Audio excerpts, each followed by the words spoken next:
Good morning students. Our today's topic is magnetic properties of d block elements. Magnetic properties क्या होती है हमें already पता है। 11th में भी इनऑर्गेनिक में oxygen O2 plus O2 minus इस तरह के एग्जाम्पल्स हमने किए हुए हैं। Which one is diamagnetic and which one is paramagnetic. Diamagnetic का मतलब है एलिमेंट्स या कंपाउंड्स जिनमें सारे इलेक्ट्रॉन्स जो हैं पेयर्ड होते हैं, they are repelled in magnetic field. Paramagnetic का मीन्स है एलिमेंट, कंपाउंड्स, मॉलिक्यूल्स जिनमें एटलीस्ट एक अनपेयर्ड इलेक्ट्रॉन हो या एक से ज़्यादा हो, they are attracted towards magnetic field. एक और वर्ड हमें दिख रहा है फेरोमैग्नेटिक।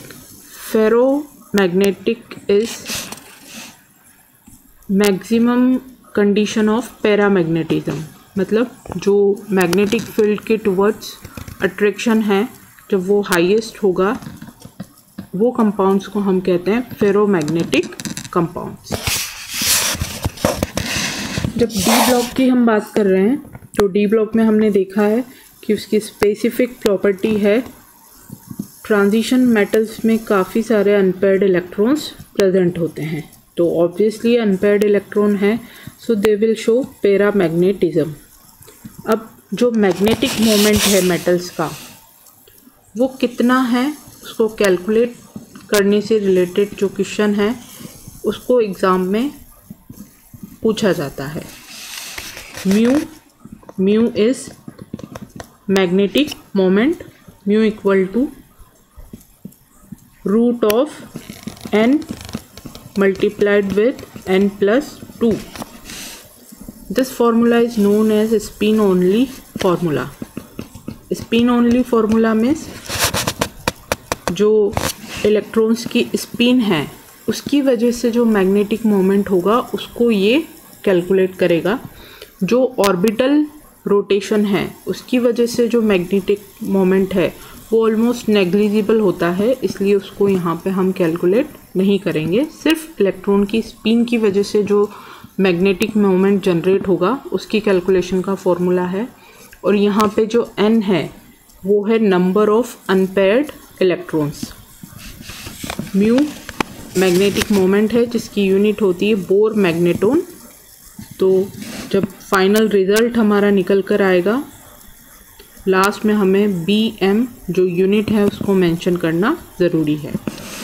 तो नंबर ऑफ़ अनपेयर्ड इलेक्ट्रॉन अगर हमें निकालना है तो फिर वही बात है कि स्कैंडियम टू जिंक जो एलिमेंट्स हैं हमारे उनका इलेक्ट्रॉनिक कॉन्फ़िगरेशन लिखना हमें आना चाहिए।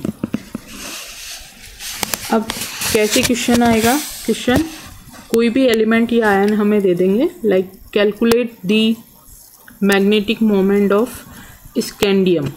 तो स्कैंडियम का इलेक्ट्रॉनिक कॉन्फ़िगरेशन क्या है? Organ 4s2 3d1। अब इसमें अनपेयर्ड इलेक्ट्रॉन कितने हैं? एक अनपेयर्ड इलेक्ट्रॉन है, तो we will put value of n equal to 1 और उसको सॉल्व करेंगे और फाइनल आंसर हमारा आएगा। यूनिट लिख देंगे हम बोर मैग्नेटोन, शॉर्ट में हमें लिखना है BM। लेकिन अगर बात करें calculate the magnetic moment of scandium 3+, तो अब 3 इलेक्ट्रॉन्स हमें निकालने हैं।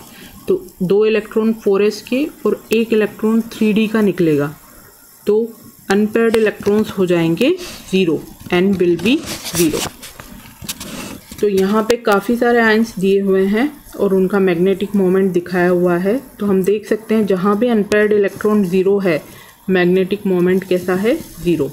तो एटलीस्ट एक अनपेयर्ड इलेक्ट्रॉन होना ज़रूरी है, तभी कंपाउंड का कोई मैग्नेटिक मोमेंट होता है और वो कैसा नेचर शो करता है? पैरामैग्नेटिक।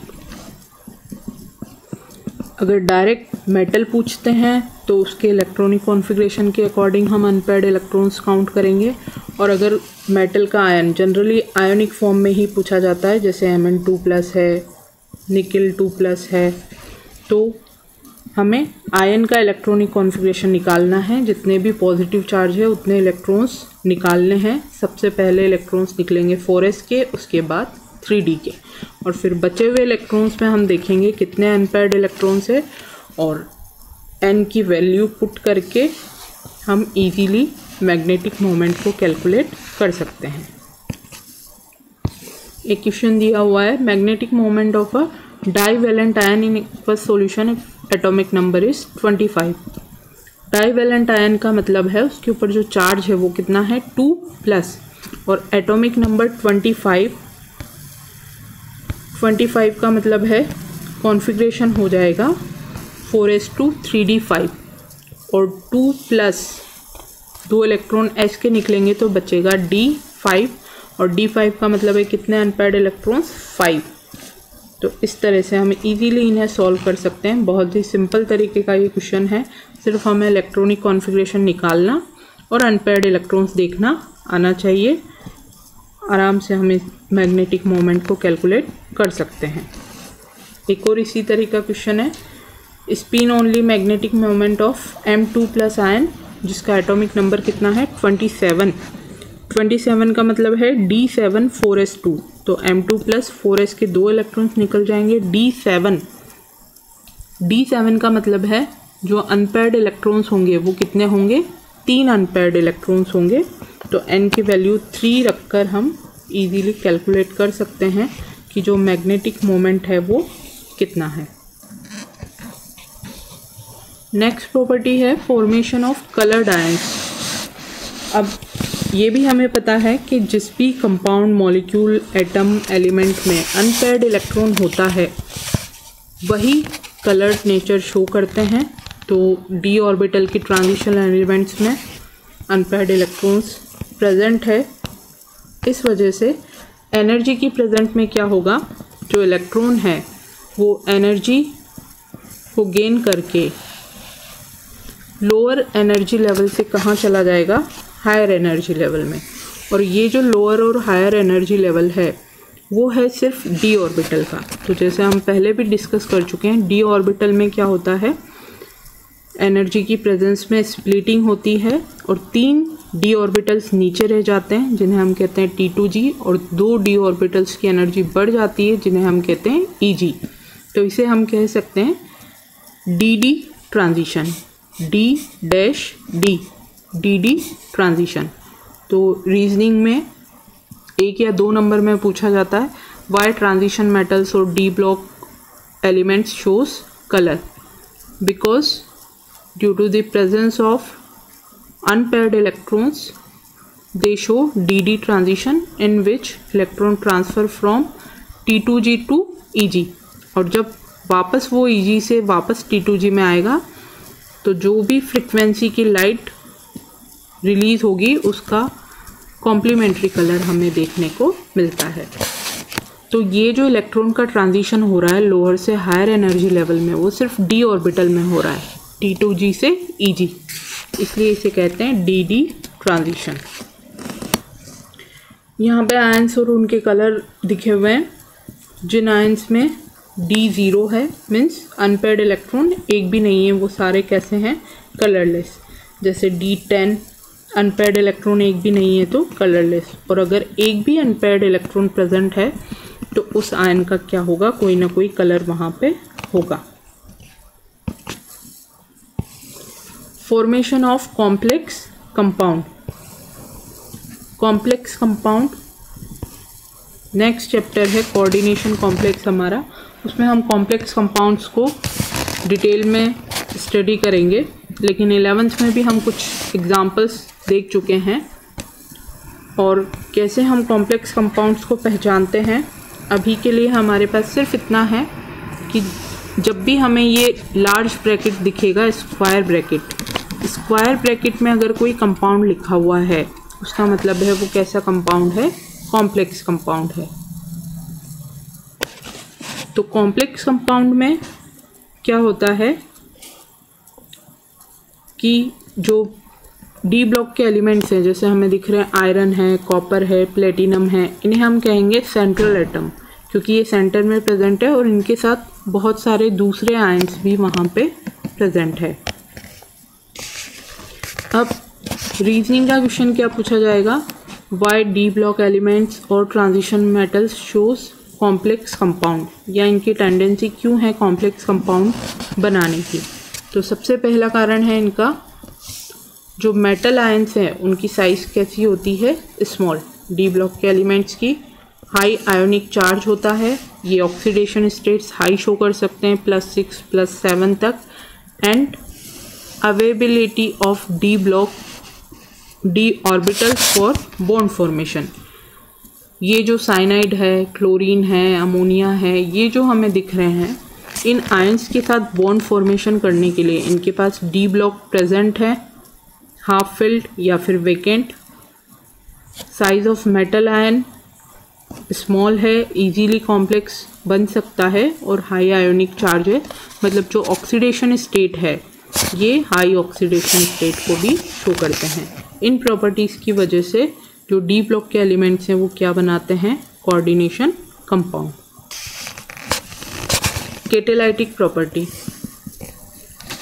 डी ब्लॉक के जो एलिमेंट्स हैं वो बहुत सारे कैटलिस्ट बनाते हैं, और जो कैटलिस्ट है उनसे हम वेल नोन हैं, जैसे हमें पता है वेनेडियम ऑक्साइड V2O5 कहाँ काम आता है, SO2 का ऑक्सीडेशन करके SO3 बनाने में।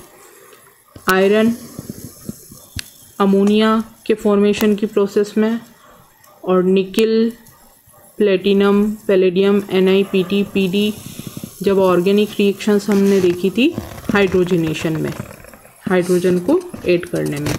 तो ऐसा क्यों है, इसका भी यही कारण है कि जो डी ब्लॉक की जो मेटल्स होती है हमें पता है उनमें काफ़ी सारे जो डी ऑर्बिटल्स हैं वो हाफ फिल्ड या वेकेंट डी ऑर्बिटल्स होते हैं, उनमें अनपेयर्ड इलेक्ट्रॉन्स काफ़ी सारे हैं। तो ये कैटलिस्ट अपनी सरफेस पे बाइंडिंग सरफेस प्रोवाइड करते हैं, जहाँ पे जो भी कंपाउंड को रिएक्शन करनी है वो इजीली आके बाइंड हो सकता है, रिएक्शन होगी और उस सरफेस से जो प्रोडक्ट बनेगा वो रिलीज़ हो जाएगा। तो इनकी जो डी ब्लॉक एलिमेंट्स हैं इनके पास फ्री वैलेंसीज अवेलेबल होने के कारण काफ़ी सारी तरह की ये ऑक्सीडेशन स्टेट शो कर सकते हैं। उसकी वजह से जो डी ब्लॉक के एलिमेंट्स हैं उनकी स्पेसिफिक कैटालाइटिक प्रॉपर्टी है। तो अगर हम रीजनिंग के क्वेश्चंस देखें, कैटालाइटिक प्रॉपर्टी है, एग्जांपल्स हमने देख लिए, तो रीजनिंग का क्वेश्चन बनेगा why d block elements shows catalytic properties.